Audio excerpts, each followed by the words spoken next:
प्यारे छात्र छात्राओं, मैं doctor Krishna Kumar Yadav, LNMS college Birpur Supaul, BN Avenue Madhepura. मैंने पिछले दिनों तर्क संग्रह में द्रव्य के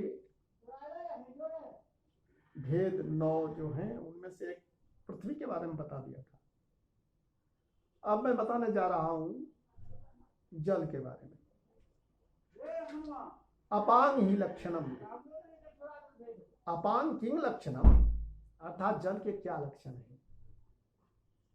तो इसके लक्षण बताए गए यहाँ पाके शीत स्पर्शवत्वं आपः, मतलब जिसका स्पर्श शीतल है उसे अप या जल कहते हैं। वह जल 2 प्रकार का होता है। जिस तरह से पृथ्वी का 2 प्रकार हुआ था, नित्य और अनित्य, उसी तरह से जल का भी 2 प्रकार है, नित्य और अनित्य। परमाणु रूप जल नित्य है और कार्य रूप जल अनित्य है। फिर शरीर, इंद्रिय और विषय के भेद से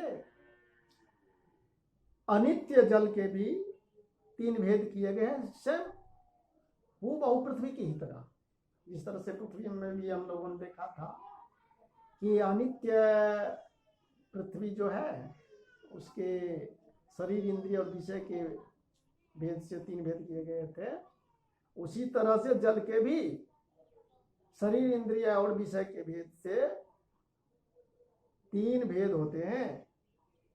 जल का शरीर वरुण लोक में रहता है, जल का शरीर वरुण लोक में रहता है। जल का इंद्रिय रस को ग्रहण करने वाला रसम नाम का है, जो कि जिह्वा यानी जीभ के अग्रभाग में रहता है। यह रसन जो जल का इंद्रिय है।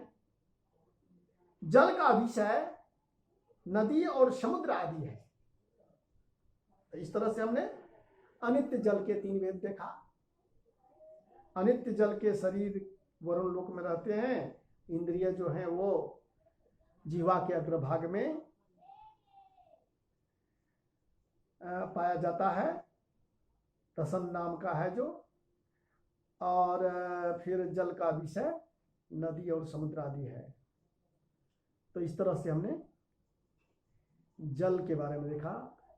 जल का लक्षण इस प्रकार भी किया जा सकता है, शीत स्पर्श समवाय कारणत्वं जलत्वं, अर्थात शीत स्पर्श का जो समवायीकरण है उसे जल कहते हैं।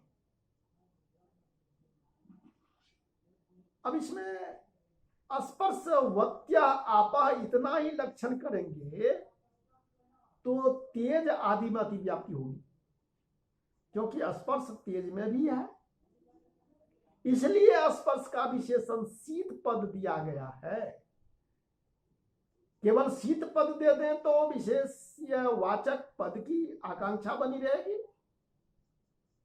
अतः उसके निवारण के लिए स्पर्श पद दिया है। कार्य मात्र के प्रति साधारण कारण काल आदि में भी शीत स्पर्श रहता है, इसलिए उनमें अति व्याप्ति के निवारण करने के लिए समवाय संबंधेन यह पद देना चाहिए।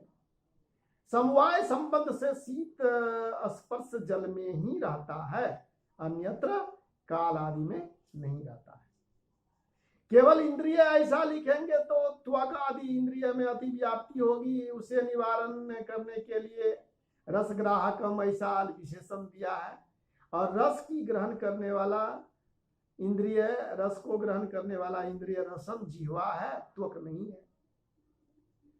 और रस ग्राहकम इतना ही लिखेंगे तो इसकी रस को ग्रहण करने वाला रसेंद्रिय का रस सन्निकर्ष भी है और उसमें अति व्याप्ति होगी, अतः उसका वारण करने के लिए इंद्रियम ऐसा लिखा है। रस सन्निकर्ष इंद्रिय नहीं, इसलिए अति व्याप्ति नहीं। नदी और समुद्र आदि जल के विषय हैं। यहाँ पर आदि पद से तडाग तालाब आदि जलाशय का संग्रह होता है। तो इस प्रकार हमने अप यानी जल के लक्षण और उसके भेद भी देखा। अब हम देखेंगे तेज के लक्षण और उसके भेद। उष्ण स्पर्शवत् तेजः, उष्ण स्पर्शवत् तेजः, जिस द्रव्य में उष्ण यानी गर्म स्पर्श रहता है उसे तेज कहते हैं। और ठीक पृथ्वी और जल की ही तरह इसका भी दो भेद है, नित्य और अनित्य। तच्चद्विविधं नित्यम अनित्यं च। नित्य परमाणु रूप है और अनित्य कार्य रूप है। और फिर शरीर इंद्रिय और विषय भेद से अनित्य तेज के भी तीन भेद हैं। शरीर मात्यलोके प्रसिद्धम इंद्रियम रूपग्राहकम चक्षुः कृष्ण ताराग्रवर्ती विषय चतुर्विधः भौम दिव्यो दर्याकर जत भौम दिव्यो दर्याकर भेदात भौमं वहनुयादिकम अविंधनं दिव्यं विद्युदादि भुक्तस्य परिणाम हेतु रुदर्यम आकरजं स्वर्णादि। तो हमने देखा तेज के लक्षण में कि जिस द्रव्य में उष्ण गर्म स्पर्श होता है उसे तेज कहते हैं, और इसके दो भेद में नित्य अनित्य हैं। और फिर विषय इंद्रिय और क्या कहते हैं शरीर इंद्रिय और विषय, इस भेद से तेज भी तीन प्रकार के हुए। तो फिर इसमें देखेंगे कि नित्य तेज जो है वो परमाणु रूप है और अनित्य तेज जो है वो कार्य रूप है। और अनित्य तेज शरीर इंद्रिय और विषय है जिसका वर्णन हो चुका है। और तेज का शरीर सूर्य लोक में प्रसिद्ध है। जिस तरह हम लोग देख रहे थे कि जल का शरीर जो है वो वरुण लोक में है, उसी तरह से इसमें तेज का शरीर जो है सूर्य लोक में प्रसिद्ध है। और इसका इंद्रिय रूप का ग्रहण करने वाला नेत्र नाम का है, वह काली ताड़ा पुतली जिसको कहते हैं आंख के अंदर के अग्रभाग में रहता है। पुतली के आंख की पुतली के अग्रभाग में ये इंद्रिय रूप तेज रहता है। तेज का विषय भौम दिव्य उदर्य और आकरज, ये चार हैं। या तो अग्नि आदि भौम भूमि में रहने वाला तेज है। आप जल का रूप इंद्रिय वाले तेज को दिव्य तेज कहते हैं, और वह बिजली आदि है। बादल में जो बिजली वगैरह छटकती है वो ये बिजली आदि जो है वो दिव्य तेज है। और खाए गए पदार्थ के परिणाम का कारण जो तेज है, शरीर में जो तेज उत्पन्न होता है उसे उदर्य कहते हैं। खाते हैं उदर में तो उससे उत्पन्न तेज जो है वो उदर्य है। आकर यानी खान से उत्पन्न तेज को स्वर्ण आदि कहते हैं। जो जमीन के अंदर खान से उत्पन्न होता है तो ये आकरज कहते हैं। तो इस तरह से चार प्रकार के तेज विषय हुए। अब केवल स्पर्शवत तेजा ऐसा लिखते हैं तो जल आदि में अतिव्याप्ति होगी, इसलिए स्पर्श का विशेषण उष्ण पद रखा गया है। उष्ण स्पर्श काल आदि साधारण कारण में भी रहता है, अतः अतिव्याप्ति हटाने के लिए समवाय संबंध है यह पद देना चाहिए। और समवाय संबंध से उष्ण स्पर्श तेज में ही रहता है, अन्यत्र काल आदि में नहीं। ग्राहकत्व धर्म घ्राण आदि में भी है, इसलिए अतिव्याप्ति हटाने के लिए रूप ग्राहकम पद देना चाहिए।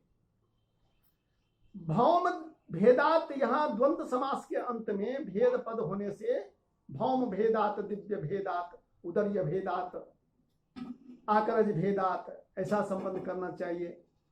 और भौम विषय वहनी आदि है, यहाँ पर आदि पद से खद्योत जुगनू में स्थित तेज आदि का भी, आदि को भी स्वीकार करना चाहिए। दिव्य विषय विद्युत आदि है, यहाँ पर आदि पद से सूर्य चंद्र आदि का भी ग्रहण करना चाहिए। और भुक्तस्य कहने से अन्नस्य और उपलक्षण रूप से पीतस्य जलस्य ऐसी कल्पना करनी चाहिए। और खाए गए अन्न का और पिए गए जल का परिणाम यानी परिपाक का हेतु उदर्य अर्थात उदर का अग्नि है।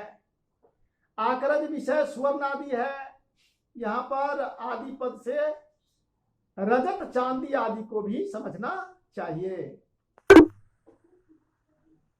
छोटो